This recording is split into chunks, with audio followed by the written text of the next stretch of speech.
Se petrece ceva ciudat în exteriorul sistemului solar și trebuie să discutăm. Astronomii au descoperit roci înghețate ce par să încalce legile fizicii. Se deplasează prin sistemul solar pe orbite bizare, inexplicabile prin gravitația planetelor cunoscute. Ce ar fi dacă s-ar ascunde o a noua planetă în zonele îndepărtate ale sistemului solar? Astronomii sunt aproape să descopere o lume uriașă, înghețată, ascunsă în întuneric. Pentru a afla adevărul, l-am sunat pe cercetătorul principal al planetei nouă. Sunt Constantin Batighin, profesor de astrofizică planetară la Institutul de Tehnologie din California.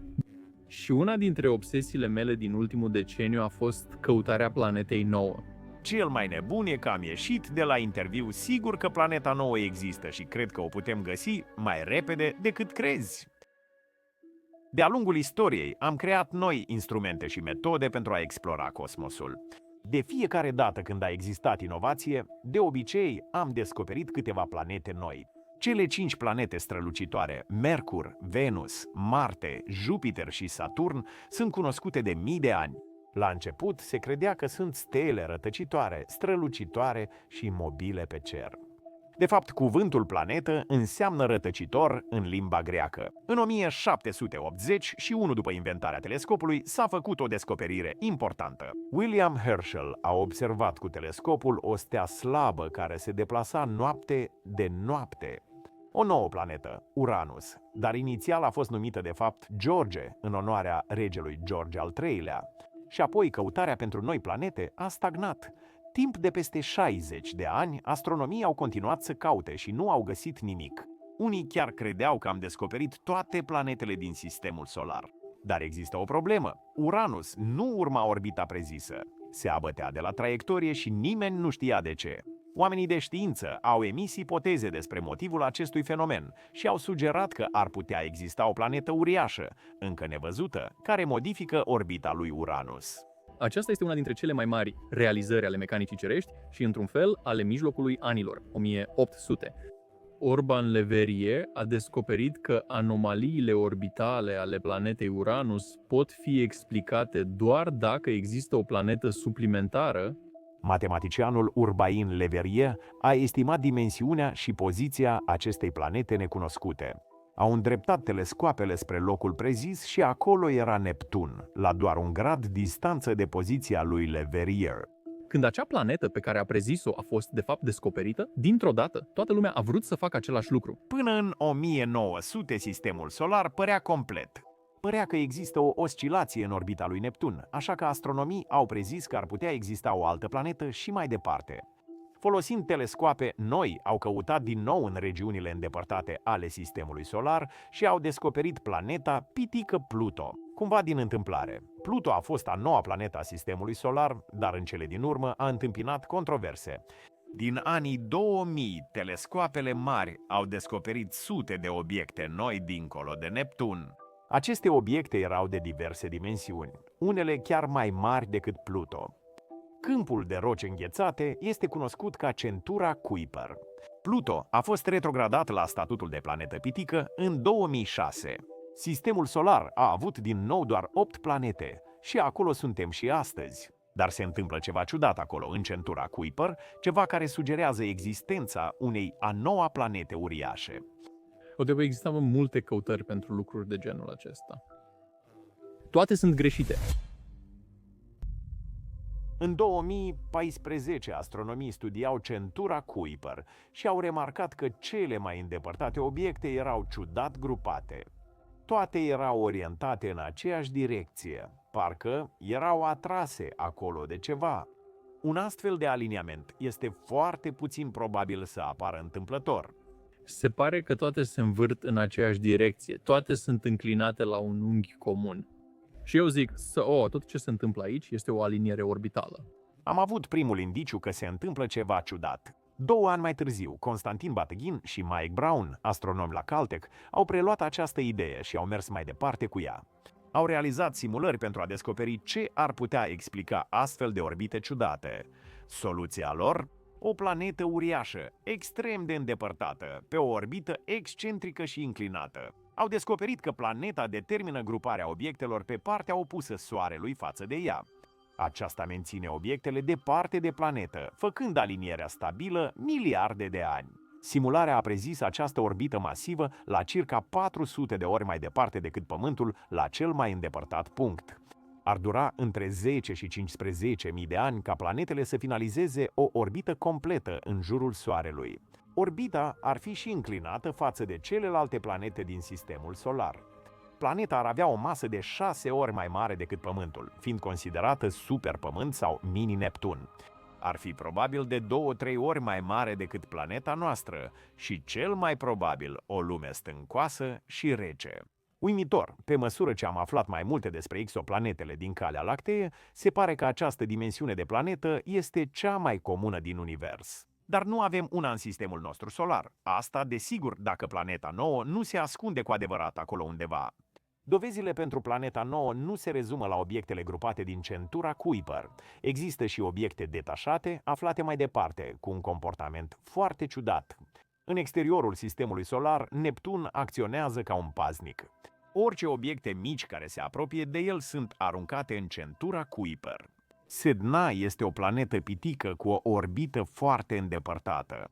Nu se apropie destul de Neptun pentru a-i fi influențată gravitația, ceea ce o face un obiect detașat. Asta e problema. Cum a ajuns pe o orbită atât de îndepărtată, departe de giganții gazoși, fără ca gravitația lor să o împingă acolo? Au nevoie de o altă explicație. Intră în scenă planeta nouă.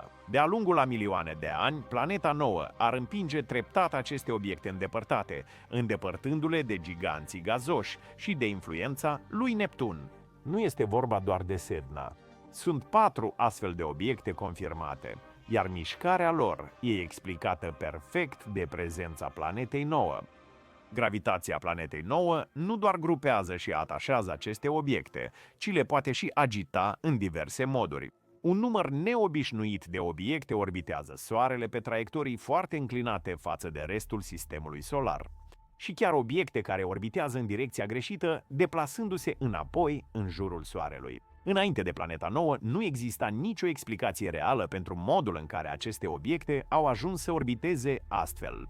La fel ca în cazul obiectelor detașate, simulările arată că planeta nouă acționează ca un ghid timp de milioane de ani, mutând aceste obiecte pe orbite foarte înalte printr-o tragere ușoară. Eram foarte curios în legătură cu aceste simulări, cum reușesc ele să reproducă întregul sistem solar pentru a încerca să afle unde ar trebui să fie planeta nouă.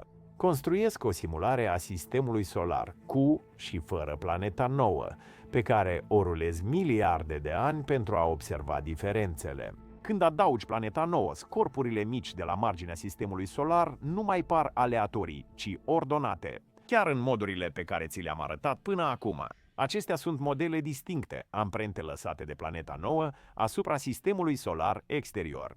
Constantin mi-a spus de o nouă predicție a simulărilor, despre care nu am văzut nimic pe YouTube. Cea mai nouă dovadă pe care o avem pentru planeta nouă, dacă acest proces are loc, adică dacă planeta nouă chiar există, nu doar că acest proces a avut loc în ultimii 4 miliarde și jumătate de ani, dar chiar se întâmplă chiar acum, ar trebui să existe un flux de corpuri, ca un fel de râu de material din sistemul solar exterior, care este împins în prezent pe tipul de orbite dintre Jupiter și Neptun. Ar trebui să existe obiecte care traversează orbita lui Neptun. Dacă planeta nouă nu ar exista, Neptun le-ar arunca în sistemul solar exterior, dacă ar avea timp. Dacă planeta nouă există, această regiune ar trebui reîmprospătată constant cu obiecte aruncate spre interior. Planeta nouă și Neptun se joacă într-un fel de aprinselea cu aceste roci înghețate. Simulările arată că gravitația planetei nouă atrage obiecte din norul Oort și le trimite dincolo de Neptun. Fără planeta nouă, aproape niciun obiect nu ar face asta. Ar rămâne dincolo de orbita lui Neptun sau ar fi ejectate rapid. Aceasta ne dă o nouă predicție de testat. Dacă planeta nouă există, circa 3% dintre obiectele de dincolo de Neptun ar avea traiectorii ce intersectează orbita lui Neptun. Dacă nu există, doar circa 0,5% ar traversa orbita. Următoarea mea întrebare a fost dacă au găsit astfel de obiecte. Au descoperit aproximativ 29 până acum. Compară rezultatele simulărilor cu și fără planeta nouă, corectând pentru erorile din studiile cu telescopul. Rezultatul arată că orbitele celor 29 de obiecte descoperite corespund simulării cu planeta nouă, iar sistemul solar fără aceasta este respins la 5 Sigma, standardul de aur în știință. Dacă ceva se spune că a fost măsurat la 5 Sigma, înseamnă că există cam o șansă la 3 milioane și jumătate ca rezultatul să fie doar o întâmplare sau o anomalie. Ei spun practic că acest rezultat exclude complet posibilitatea ca planeta nouă să nu existe. Dar haideți să nu ne grăbim. Au doar 29 de obiecte, iar doar aproximativ jumătate dintre ele au orbitele cu adevărat bine definite. Aceste obiecte sunt greu de observat și slabe. Totuși, după cum veți vedea mai târziu, toate acestea sunt pe cale să se schimbe datorită unui telescop foarte special. Acum trebuie să răspund la întrebarea pe care știu că mulți dintre voi o strigați la ecran chiar acum. Dacă știm orbita și dimensiunea suficient de bine pentru a face toate aceste predicții, de ce nu pot pur și simplu să îndrepte un telescop spre zona de cer unde ar trebui să fie planeta nouă și să facă o poză? Au făcut același lucru cu Neptun și vă înțeleg, am avut aceeași întrebare. De fapt, să nu știm unde să căutăm. Putem calcula orbita, nu putem calcula unde se află pe orbită. Și motivul pentru care nu putem face asta este că nu am văzut obiectele din centura Kuiper să-și termine orbitele. Deci, practic, avem orbita, dar planeta nouă ar putea fi oriunde pe această orbită în acest moment. Și deoarece îi ia între 10 și 15.000 de ani să facă o rotație completă în jurul Soarelui, trebuie să-i identificăm cu exactitate locația dacă vrem să o găsim. Mai este și problema luminozității. E departe, da? Deci e foarte slabă. În regulă? Deci nu e ca și cum ai ieși afară, ai porni un telescop, știi, ai arăta spre cer, ai aprinde o țigară și ai privi cum vin datele, nu e așa? Este la limită, poate chiar puțin dincolo de limita a ceea ce este posibil cu cele mai mari telescoape de pe Pământ astăzi. Pentru a vedea planeta nouă, trebuie să forțăm la maxim cele mai bune telescoape de pe Pământ, realizând de expuneri lungi și suprapunând imagini pentru a dezvălui ceea ce este ascuns în întuneric. Au făcut deja mai multe căutări pentru planeta nouă. Telescopul Subaru din Japonia a realizat unele dintre cele mai profunde imagini pe câmp larg într-o căutare din 2020. Au descoperit mai multe dintre rocile înghețate ce sugerau existența planetei nouă, dar nu au găsit planeta însăși. Telescopul Pan-STARRS din Hawaii a căutat încă din anii 2010, dar nu putea detecta obiecte destul de slabe. Studiul energiei întunecate a acoperit 12% din cer între 2013-2019 și nu a găsit candidați pentru planeta nouă. Ideea este că, până recent, telescoapele și datele nu erau suficient de bune pentru a căuta corect planeta nouă. Aici apare schimbarea majoră. Am vizitat observatorul Vera Rubin din Chile acum câteva luni, chiar când era finalizat, și am realizat un videoclip detaliat despre toată știința. Așa că, dacă nu l-ai văzut deja, cu siguranță aruncă o privire. Vera Rubin are o oglindă de 8,4 metri și cea mai mare cameră foto construită. Este o realizare a ingineriei moderne, pregătită pentru cel mai amplu studiu al cerului. Punctul forte al lui Rubin este viteza. Observatorul poate realiza imagini uriașe foarte rapid. Poate scana tot cerul vizibil și fotografia la adâncimi nemai văzute la fiecare 3 nopți. Ceva ce ar fi luat telescoapelor anterioare luni sau chiar ani. Și este atât de sensibil încât ar putea detecta o singură lumânare aprinsă pe suprafața lunii. Ei realizează la propriu un timelapse de 10 ani al întregului cer. Ruben va putea cu siguranță să ne spună dacă planeta nouă există sau nu și nu va dura atât de mult. În 1-2 ani vom afla. Ruben va descoperi mai multe astfel de obiecte, oferind cercetătorilor date pentru a îmbunătăți modelul planetei nouă. Așa dacă există, cred că în 2 ani am ști, cel puțin la nivel statistic. Acest telescop este unealtă ideală pentru vânătorii de planete. E ca și cum ai avea cea mai sensibilă cameră de supraveghere din lume, care scanează constant cerul căutând evaziva planetă nouă. Bine, deci, personal, chiar cred că Rubin va găsi de fapt planeta nouă. Asta e pariul meu. Dar să zicem că nu o găsește. Care sunt celelalte explicații posibile? Principalul argument contra planetei nouă a fost mereu: e doar o eroare de observație. Poate că aceste anomalii orbitale pur și simplu nu există deloc. Poate că ne-am păcălit singuri, uitându-ne doar în anumite zone. Poate că aceste grupuri sunt doar o imagine temporară a unei distribuții cu adevărat aleatorii. Dacă acesta este cazul, Ruben va completa acele goluri. O altă explicație posibilă este că aceste orbite ciudate ar fi rezultatul migrării lui Neptun spre exterior, în trecut. Acum 4 miliarde de ani, Neptun s-a deplasat spre exterior și ar fi putut captura unele obiecte, plasându-le în tiparele grupate observate azi. Au existat și alte idei în literatura de specialitate, precum propunerea că ar putea fi o gaură neagră primordială. Ar avea masa planetei prezise de noi, dar orizontul său de evenimente ar măsura doar câțiva centimetri în diametru, fiind practic imposibil de observat de pe Pământ. Acest lucru ar rezolva problema de ce nu l-am văzut încă, dar este destul de speculativ. Ar fi surprinzător ca sistemul solar să aibă un companion binar, cum ar fi o gaură neagră, dar această idee apare în literatura de specialitate. Niciodată nu am observat o gaură neagră primordială. Unii cred că ar putea fi sursa materiei întunecate. Așadar, dacă am găsi una în sistemul nostru solar, acest lucru ar putea revoluționa întreaga cosmologie. Constantin și Mike Brown au afirmat anterior că șansele existenței planetei nouă sunt de aproximativ 90%. Și după ce am petrecut luni întregi cercetând acest subiect, aș spune următoarele. Se pare că există cu adevărat două tabere principale de astronomi când vine vorba de această problemă. Oameni care cred în planeta nouă și cei care cred că e doar părtinire observațională. Știi, în acest moment asta pare destul de puțin probabil ca explicație.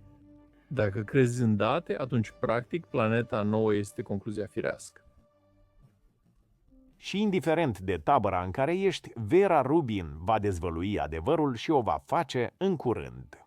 Dacă planeta nouă chiar există acolo departe, atunci întrebarea mea a fost: cum a ajuns acolo? Principala teorie spune că planeta nouă se forma ca un gigant de gheață, similar cu Neptun sau Uranus, înainte să fie ejectată din sistemul solar și aruncată în regiunile reci și îndepărtate. Planeta nouă ar fi nucleul respins al unei planete gigant de gheață, care nu s-a format complet și rătăcește departe de celelalte planete. Nu s-a format acolo, nu există material. Discul sistemului solar nu putea atinge 500 de unități astronomice, corect? Un astfel de disc ar fi aproape sigur instabil gravitațional.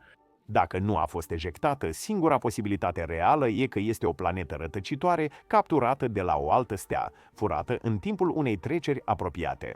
Soarele s-a născut într-un roi de stele și este posibil să fi făcut schimb de planete între sisteme înainte să ne despărțim.